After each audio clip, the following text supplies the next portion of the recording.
ఇక్కడ వైజాగ్ బ్రో, ఇక్కడ జబర్దస్త్ జనాలందరూ అంటే ఒక వెల్ సెటిల్ మంచిగా సెట్ అయ్యావని అనుకుంటున్నాను. అందుకే కంగ్రాచులేషన్స్ చెప్పాను. Thank you. ఎలా ఉంది బ్రో? బాగుందా? హ్యాపీ? అంతా గాడ్స్ గ్రేస్, దేవుడిదే, మనదేం లేదు. ఎందుకంటే మనకన్నా టాలెంట్ ఉన్న వాళ్ళు కొన్ని లక్షల మంది బయట ఉంటారు. మనకు అవకాశం వచ్చిందంటే అది మన గొప్పతనం కాదు, గాడ్స్ గ్రేస్, దేవుడిదే. ఫస్ట్ ఆర్జే ఎందుకు బ్రో చూస్ చేసుకున్నావు వైజాగ్లో? అది ఆర్జే కూడా నా లైఫ్లో అన్ని యాక్సిడెంట్గా జరిగేవి. ఏది నేను చూస్ చేసుకోలే. ఇండస్ట్రీకి అందరూ ఎందుకు వస్తారంటే ప్యాషన్తో వస్తారు. చిన్నప్పటి నుంచి ఆర్టిస్ట్ అవ్వాలి కోరుకుతుంటారు. నేను అసలు ఆ ప్యాషన్తోనే రాలేదు. అసలు నాకు అసలు ఆర్టిస్ట్ అవ్వాలన్న ఆలోచన ఎప్పుడూ లేదు. ఇప్పుడు కూడా అయ్యానని అనుకోవట్లేదు. అయితే వైజాగ్లో ఇలాగే ఒక సెలూన్ షాప్కి వెళ్తే కుర్రోడు చూశాడు నన్ను. భయ్యా నువ్వు మిమిక్రీ చేస్తుంటావు కదా అన్నాడు. ఆ అబ్బాయే తీసుకుని వెళ్ళి ఆర్జే విశాఖ ఎఫ్ఎం అప్పుడు వైజాగ్లో కొత్తగా రావడం 2000, అప్పుడు అక్కడ తీసుకెళ్ళడం, అక్కడ సెలెక్ట్ అవ్వడం, ఆర్జేగా చేయడం, అలాగే జరిగిపోయింది. తర్వాత హైదరాబాద్ కొన్ని ఫ్యామిలీ సిచ్యువేషన్స్తో పేరు తెచ్చుకోవాలి, ఏం చేయాలి, ఎటు వెళ్ళాలో తెలియలేదు. సినిమాల్లో ట్రై చేద్దాం అని చెప్పి వచ్చేయడమే. అర్థమైందా? ఫేమ్ కోసం రావడం, అదే ఏదో ఒకటి మనం సాధించాలని చెప్పి. తెలుసు కదా, అందరికీ ఒకటే గోల్ ఉంటుంది, ఏదో విధంగా సక్సెస్ అవ్వాలి. అది ఈ రూపంలో అయింది. ఇప్పుడు నార్మల్గా చాలా మందికి డౌట్, ఎందుకు షేవింగ్ ఫుల్ షేవ్ చేసేస్తావు?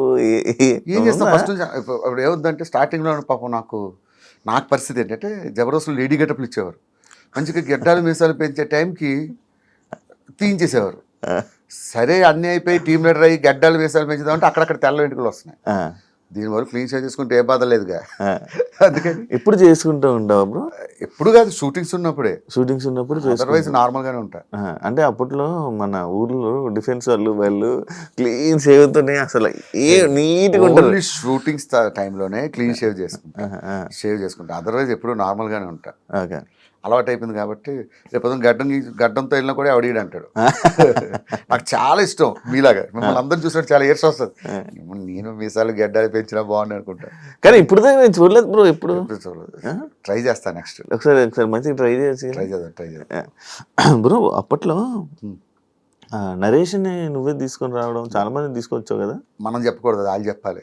మనం తీసుకొచ్చామని తర్వాత ఇప్పుడు నేను తీసుకొచ్చాను అంటాను, వాడు ఏదో ఇంటర్వ్యూలో కూర్చుంటాడు, అసలు భాస్కర్ ఎవడో తెలియదు అంట. నేను ఎలా అవుతా? ఈ ట్రోలర్స్ కూడా ఈ రెండు పక్కన పెట్టి ఇది చేస్తారు. సో వాళ్ళందరూ టాలెంటెడ్ నాకు కనిపించారు, నేను ఎంకరేజ్ చేశాను. ఐఎమ్ నాట్ అ పర్ఫార్మర్, నేను మంచి పర్ఫార్మర్ నేను కాదు, నేను ఒక లిమిటెడ్ ఆర్టిస్ట్. నరేష్ కానీ ఫైమా కానీ నా దగ్గర ట్రైన్ అయిపోయింది, సునామీ సుధాకర్ కానీ ఇలా చాలామంది. వాళ్ళని చూసి వాళ్ళ మంచి టాలెంట్ ఉండేది, వాళ్ళని ఎట్లా మౌల్డ్ చేయాలని మౌల్డ్ చేశాను అంతే. అప్పట్లో డిజిటల్ మీడియాలో వైరల్ అయిన వాళ్ళని కూడా అప్పుడు మీరు తీసుకురావడం, మీరే ఫస్ట్ తీసుకొని రావడం. అది కూడా నా ఫోర్స్ ఏం కాదు, మా వాళ్ళు చెప్పేవారు డైరెక్షన్ డిపార్ట్మెంట్. ఈ వైరల్ అయిన వాళ్ళు ఎలా అంటారంటే ఆ క్షణమే లైఫ్లో రెండు ఉంటాయి, పెద్ద పేరు వచ్చాయి. కష్టపడి వచ్చి పేరు సంపాదించుకున్నాడు, వాడు లైఫ్ టైం ఉంటాడు. సడన్ గా పేరు వస్తుంది ఒక డైలాగ్తో, వాళ్ళని యూజ్ ఎంతరు మళ్ళీ తరతాలు కనబడరు.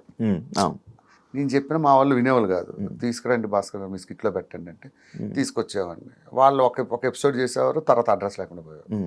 అవును, అంటే యాక్చువల్లీ బేసిక్గా అది రీజన్ అడగడానికి ఏంటంటే నరేష్ అసలు కనిపించట్లే. అంటే అది ఎందువల్ల అంటే ఏమైనా అంటే గర్వం పెరిగా, లేకపోతే అవకాశాలు ఎక్కువ వస్తున్నాయి, ఫేమ్ ఎక్కువ వచ్చేసింది అని చెప్పి ఇదా? ఎందుకు సడన్ గా? యాక్చువల్గా వాడి గురించి ఓపెన్ గా చెప్పాలంటే వాడు చాలా కమర్షియల్. ఎంత కమర్షియల్ అంటే, అరే నరేష్ మా తాత చచ్చిపోయాడు రారా అంటే, అన్న పెట్రోల్ డబ్బులు ఒక 1000 రూపాయలు ఫోన్పే చేయన్న ఫస్ట్ అంటాడు. సొంత మా తాత చచ్చిపోయాడు.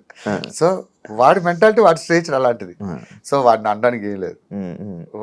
వాడు చాలా జాగ్రత్త పరుడు, వాడిని చూసి చాలా నేర్చుకోవాలి మనలాంటి వాళ్ళు.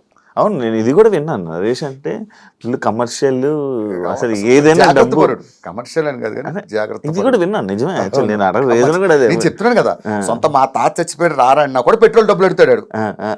మా ఇంటికి భోజనం రమ్మంటే ఒక 500 ఫోన్ పే చేసి మనం పెట్రోల్ కొట్టించి మనం భోజనం పెట్టాలి. వాడు అంత స్ట్రిక్ట్ ఉంటాడు. అండ్ ఇంకోటి, నేను ఇది రీజన్ ఒకటి ఉంది బ్రో, వీళ్ళందరినీ తీసుకురావడం. ఇది అంటే ఇలా వీళ్ళందరినీ తీసుకొని రావడం, జబర్దస్త్కి ఇలా తీసుకొని రావడం వల్లనే జబర్దస్త్ కొంచెం అలా దిగింది అని అంటే యాక్సెప్ట్ చేస్తావా? లేదు, వీళ్ళంతా టాలెంటెడ్. నరేష్ గానీ, ఈ నరేష్ అనేది కదా అప్పట్లో సోషల్ మీడియాలో వైరల్ అయిన ఒక్కొక్కరిని. నా టీంలో ఎప్పుడు నేను అంత ఎంకరేజ్ చేయలేదు ఎవరిని. ఒక 2-3 డైరెక్టర్ ఫోర్స్ వాళ్ళు తీసుకొచ్చి పెట్టాను తప్ప, వాళ్ళని తీసుకురావడం వల్ల జబర్దస్త్ డౌన్ అయిందంటే ఇప్పుడు సక్సెస్ అనేది ఎవరి చేతిలో ఉంటుంది, టీమ్ లీడర్ చేతిలో ఉంటుంది. వాడి స్కిట్ బాగా చేయలేక ఆడవాడి మీద తోసేయడం కరెక్ట్ కాదని నా ఫీలింగ్. వాడి వల్ల పోయింది అట్లా ఇప్పుడు అనుకోరు. సక్సెస్ వచ్చినా ఫెయిల్యూర్ వచ్చినా అది ఈక్వల్ గా ఫేస్ చేయాల్సింది టీమ్ లీడర్. ఎందుకు బ్రో సోషల్ మీడియాకి దూరం ఉంటాం నార్మల్గా? ఇన్స్టాగ్రామ్, సోషల్ మీడియాకి అసలు యూట్యూబ్, అంటే ఇప్పుడు వరకు యూట్యూబ్ అని కానీ ఇది ఒకటి చెప్తా శివ, ఫ్రాంక్ గా సోషల్ మీడియాలోకి వెళ్ళడం ఏంటంటే బట్టలు ఇప్పి రోడ్డు మీదకి రావడం లాంటిది. నిజంగా నువ్వు బట్టలు ఎక్కడ చేంజ్ చేసుకోవాలి, బెడ్రూమ్ లో చేంజ్ చేసుకోవాలి. రోడ్డు మీద చేంజ్ చేసుకుంటే ఏమవుతుంది, ప్రతి వాడు అడుగుతాడు నేను. అర్థమైందా? ప్రతి వాడు క్వశ్చన్ చేస్తాడు. అలా బయటకు రావడం ఎందుకు, ఒకటి అనిపించుకోవడం ఎందుకు? ఇప్పుడు ఒకడు ఉంటాడు, వాడు వాళ్ళ ఆవిడతో కలిపి ఏదో చేస్తాడు. ఓ ఈరోజు మా ఆవిడ ఏముంటుందో తెలుసా చూడండి అంటే కింద వాడు కామెంట్ పెడతాడు, అన్న మీ ఆవిడ నడు మీద పుట్టుమచ్చి బాగుందన్న అంటాడు. అవసరమా? అంటే అందరూ పాజిటివ్గా పెడతారని కదా, ఎవడో ఒకడు ఉంటారు. ఎందుకు ఒకరితో అనిపించుకోవడం? నాకు ఏదైనా బేర్ చేస్తా కానీ ఒకరితో చెప్పించుకోవడం, ఒకరితో అనిపించుకోవడం అనేది అసలు ఇష్టం ఉండదు. అంటే ఆ సోర్స్ వేరే వాడికి ఇవ్వడం ఎందుకని. వన్స్ సోషల్ మీడియాలోకి వస్తే ప్రతి ఒక్కరు మన గురించి మాట్లాడతాం. ఎందుకు వాళ్ళతో మాట్లాడించుకోవడం? డబ్బులు ఉన్నా లేకపోయినా పర్లేదు, తినడానికి ఉండడానికి ఉంటే చాలు. అందుకే సోషల్ మీడియా నాకు చాలా మంది అంటారు, యూట్యూబ్ ఛానల్ పెట్టుకోండి, బుల్లెట్ భాస్కర్ ఛానల్. వద్దు అలాంటి అసలు వాటి జోలికే పోను.